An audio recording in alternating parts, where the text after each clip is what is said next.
আসসালামু আলাইকুম। এই পর্বে আমরা কম্পিউটার অফিস অ্যাপ্লিকেশন 2 এর যে ৩য় চ্যাপ্টারটি রয়েছে, কম্পিউটার নেটওয়ার্ক, এইটার উপরে বিস্তারিত ক্লাস থাকবে, সাজেশন থাকবে। আমাদের যে সাজেশন রয়েছে কম্পিউটার নেটওয়ার্ক, এখান থেকে সংক্ষিপ্ত প্রশ্ন ১১ থেকে ২৪ পর্যন্ত আছে। আর ৩য় অধ্যায়ের যে ৯ থেকে ১৪ পর্যন্ত যে রচনামূলক প্রশ্নগুলো আছে, তা নিয়ে বিস্তারিত আলোচনা থাকবে। আর মাথায় রাখবা এই অধ্যায় থেকে ২টা প্রশ্ন কিন্তু থাকবে। ২টা বা ৩টা থাকবে। আর সংক্ষিপ্ত প্রশ্ন ২ থেকে ৩টা থাকবে। আর রচনামূলক প্রশ্নও কিন্তু ২ থেকে ৩টা প্রশ্ন থাকবে। তাই অবশ্যই ভালোভাবে তোমরা এই ক্লাসটা করবা। ঠিক আছে? আর সাজেশন নিতে চাইলে স্ক্রিনে দেখানো হোয়াটসঅ্যাপ নম্বরে যোগাযোগ করে তোমরা উত্তর সহকারে পারচেজ করে নিবে। তো চলো আমরা শুরু করে দিচ্ছি। তো ১ম আমরা যে সাজেশনের প্রশ্নটা আমাদের ছিল দেখো, আমরা এখানে যদি আসি, ডেটা কমিউনিকেশন সিস্টেম কি? এটা ছিল ৩ নম্বরের ১ম প্রশ্নটা। এই যে দেখো, খুবই গুরুত্বপূর্ণ এই প্রশ্নটা রয়েছে কিন্তু যদিও কোনো সালে আসেনি।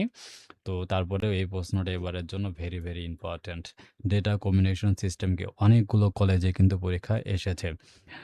কোনো ডেটাকে এক প্রান্ত থেকে অন্য প্রান্তে কিংবা এক কম্পিউটার থেকে অন্য কম্পিউটারে অথবা এক ডিভাইস থেকে অন্য ডিভাইসে স্থানান্তর প্রক্রিয়াই হচ্ছে data communication system. Data communication সিস্টেমের বৈশিষ্ট্য ৩টা। ডেলিভারি, এগুয়ারি এবং টাইমাস। ঠিক আছে? সো এই বিষয়গুলো মনে রাখতে হবে। আর কমিউনিকেশনের যে বৈশিষ্ট্যগুলো আছে, এই যে একটু বৈশিষ্ট্য আমরা নিচে দেয়া আছে। ডেলিভারি, একুয়েরিসি, ডেলিভারি, একুয়েরিসি এবং হচ্ছে আ টাইমলাইনস। ঠিক আছে? তো পরের প্রশ্নটা হচ্ছে আমাদের ডেটা ৩টা বৈশিষ্ট্য লিখতে বলেছিলাম। তো ৩টা বৈশিষ্ট্য কি, কি দেখো। ৩টা বৈশিষ্ট্যর ১মটা হচ্ছে ডেলিভারি, তার একটু বর্ণনা দিতে হবে।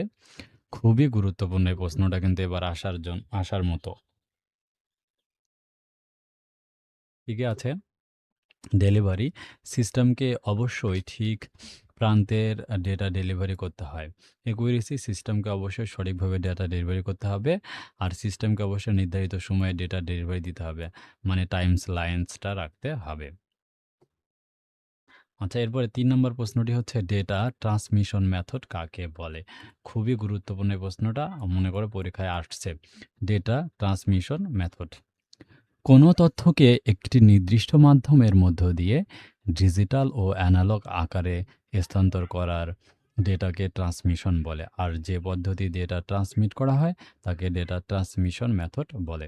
সো এইটা ডেটা ট্রান্সমিশন এর উপায় ২টা, একটা প্যারালাল ডেটা ট্রান্সমিশন এবং সিরিয়াল ডেটা ট্রান্সমিশন। আচ্ছা, এরপরে বৈশিষ্ট্য ডিডিএল ও ডিএমএল এর পার্থক্য লেখো, ২০২৫-এ এসেছিল। উত্তরটা হচ্ছে খুবই সহজ। ১, ২ টা এখানে পার্থক্য দিয়েছি ২ মার্কের জন্য।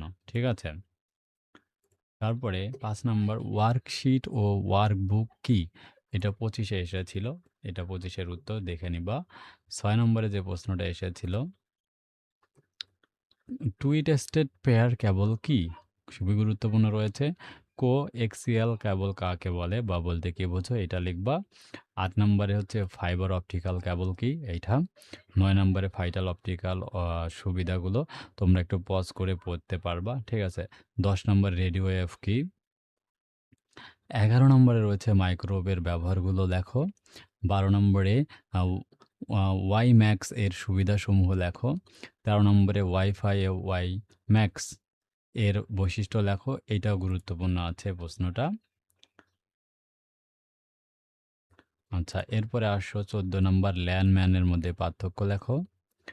১৫ নম্বরে কম্পিউটার নেটওয়ার্ক ব্যবহৃত কম্পোনেন্টগুলোর নাম লেখো। ২০২৪-এ এসেছিল। খুবই গুরুত্বপূর্ণ এই প্রশ্নটা আসতে পারে। কম্পিউটার নেটওয়ার্ক গড়ে তোলার জন্য নেটওয়ার্ক মিডিয়া এবং কানেক্টর যথেষ্ট নয়। মিডিয়া এবং কানেক্টরের সাহায্যে গড়ে তোলা নেটওয়ার্ককে কার্যকর করে তোলার জন্য নেটওয়ার্ক কম্পোনেন্টের প্রয়োজন হয়। কম্পিউটার নেটওয়ার্কে ব্যবহৃত কম্পোনেন্টগুলো হলো NIC card, hub, switch, writer, modem, gateway ইত্যাদি। এরপরে ১৬ নম্বরে দেখো, খুবই গুরুত্বপূর্ণ এই প্রশ্নটা। মডেম কি? ঠিক আছে? খুবই গুরুত্বপূর্ণ মডেম কি এই প্রশ্নটা রয়েছে। মডেমের সংজ্ঞাটা দাও, খুবই গুরুত্বপূর্ণ এইটা। এরপরে সুইচ কি? তারপরে হচ্ছে রাইডার কি? এই প্রশ্নটা এবার আসার সম্ভাবনা। রাইডার কি এর ব্যবহার লেখো। এটা এবার আসতে পারে এই প্রশ্নটা। রাইডার হলো একটি ওয়ার্কিং ডিভাইস যা বিশেষ হার্ডওয়্যার এবং সফটওয়্যারের সমন্বয়ে গঠিত। এর মূল কাজ হলো ডেটা প্যাকেজের গন্তব্য, ইন্টারনেটের প্রোটোকল অ্যাক্সেস বিশ্লেষণ করা এবং বিভিন্ন ভিন্ন নেটওয়ার্কের মধ্যে ডেটা আদান-প্রদানের জন্য সবচেয়ে কার্যকর এবং সংক্ষিপ্ত পথ খুঁজে বের করা। ডেটা প্যাকেজকে কোন পথ দিয়ে পাঠাতে সবচেয়ে সুবিধাজনক রাইডারের সে সিদ্ধান্ত নিতে পারে। সো এটা খুব ভালোভাবে তোমরা এই প্রশ্নটা কিন্তু সলভ করবা। আশা করি কিন্তু তোমরা উত্তর করতে পারবা। এরপরে ২০ নম্বর প্রশ্নটি হচ্ছে গেটওয়ে কি? উদাহরণসহ লেখো। এটা হচ্ছে ২২ সালে এসেছিল। গেটওয়ে হলো এক ধরনের কানেক্টিং ডিভাইস যা নির্দিষ্ট প্রোটোকল বিশিষ্ট ২ বা ততোধিক নেটওয়ার্কগুলোকে যুক্ত করার জন্য ব্যবহৃত হয়। এটি প্রোটোকলকে ট্রান্সলেশন করে থাকে। এটি এএসআই মডেমের ৪, ৫, ৬, ৭ লেয়ারে কাজ করে। তো আশা করি তোমরা এটাও বুঝতে পেরেছ। তারপরে আমরা যদি প্রশ্নতে যাই, নেক্সট আমাদের ২১ নাম্বার প্রশ্ন, নেটওয়ার্ক টপোলজি বলতে কি বোঝায়? কত প্রকার? কি, কি? খুবই গুরুত্বপূর্ণ। ২২ নম্বরে টপোলজি কি? রিং ও টপোলজি এর মধ্যে পার্থক্য লেখো। খুবই গুরুত্বপূর্ণ এই প্রশ্নটি। খুব ভালোভাবে পড়বা, ঠিক আছে? দেখো আমরা যে সংক্ষিপ্ত প্রশ্নগুলো দিয়েছিলাম সব কিছুর উত্তরগুলো তোমাদের কিন্তু বলে দেওয়া হয়েছে। আশা করি এখান থেকে সংক্ষিপ্ত প্রশ্ন আসলে কমন পাবা। এবার সাজেশনে আমরা যে রচনামূলক প্রশ্নগুলো দিয়েছিলাম, তো রচনামূলক প্রশ্ন হচ্ছে কম্পিউটার নেটওয়ার্ক থেকে ৬টা প্রশ্ন রয়েছে। প্রথমটা, কম্পিউটার নেটওয়ার্ক কি? নেটওয়ার্কের প্রকারভেদ বর্ণনা করো। ২৫ সালে এসেছিল। চলো আমরা দেখে নিচ্ছি।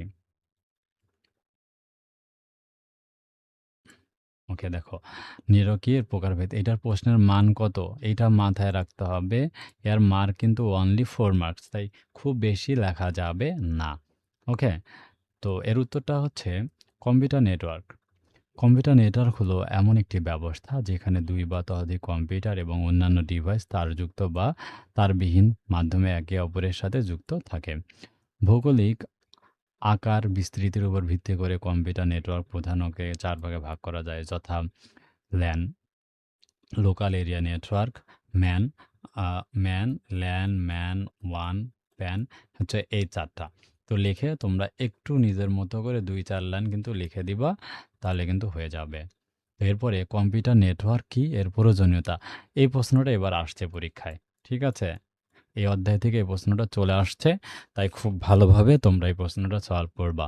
উত্তর হচ্ছে বিভিন্ন দূরত্বে অবস্থিত একাধিক কম্পিউটার যখন আন্তঃসংযোগের মাধ্যমে তথ্য আদান-প্রদান ও ডিভাইস সমূহ শেয়ার করতে পারে, তখন সেটাকে বলে কম্পিউটার নেটওয়ার্ক। কম্পিউটার নেটওয়ার্ক হলো এমন একটি ব্যবস্থা যেখানে ২ বা ততোধিক কম্পিউটার একসাথে যুক্ত থাকে। তারপরে প্রয়োজনীয়তা। কম্পিউটার নেটওয়ার্ক তৈরির প্রধান উদ্দেশ্য হলো কম্পিউটারের মধ্যে বিভিন্ন প্রকার রিসোর্সেস শেয়ার করা এবং একসাথে কাজ করা। অনেক সময় এটি অফিসের প্রত্যেকটি কম্পিউটার শেয়ার করার জন্য নেটওয়ার্ক স্থাপনের প্রয়োজনীয়তা হয়। যেকোনো কম্পিউটারের তথ্য কিংবা রিসোর্স শেয়ার করে কাজের সূক্ষ্মতা, গতি ও ক্ষেত্র বা পরিধি অনেক গুণ বাড়িয়ে দেওয়া যায়। তাই কম্পিউটার নেটওয়ার্কিংয়ের মূল উদ্দেশ্য হলো কম্পিউটার ও অনুষঙ্গী যন্ত্রপাতি সর্বোত্তম ব্যবহার নিশ্চিতের মাধ্যমে তথ্য এবং রিসোর্স সমূহ ব্যাপক সংখ্যক ব্যবহারকারীর কাছে সহজবদ্ধ করা। সো এটা লিখে দিলে তোমাদের এই প্রশ্নের উত্তর হয়ে যাবে। এরপরে পরেরটা, ডেটা কমিউনিকেশন মৌলিক বৈশিষ্ট্য লেখো। এটা ২০২৩ সালে এসেছিল।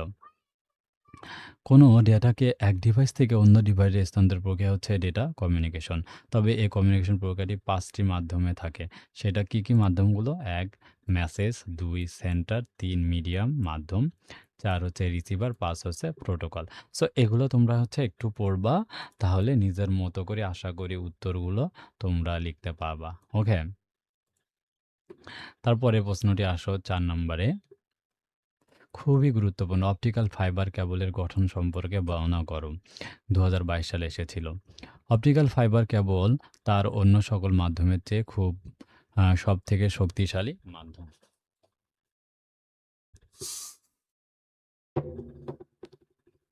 আচ্ছা, এরপরে বলা হচ্ছে মাধ্যম নিচে অপটিক্যাল ফাইবারের কেবল গঠন বর্ণনা করা হলো।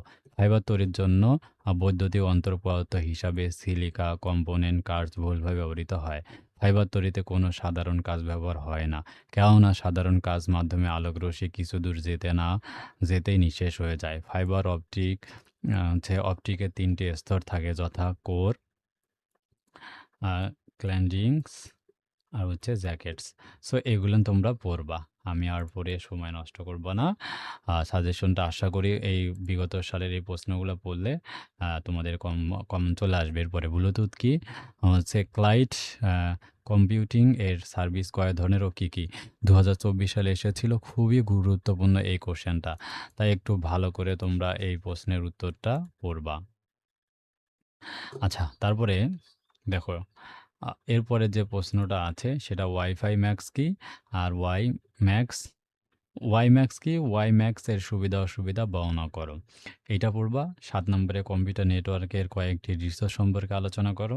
এই প্রশ্নটা হাব ও সুইচের মধ্যে পার্থক্য লেখো। ৮ নম্বর খুবই গুরুত্বপূর্ণ রয়েছে এই প্রশ্নটা, আসার প্রবল সম্ভাবনা আছে।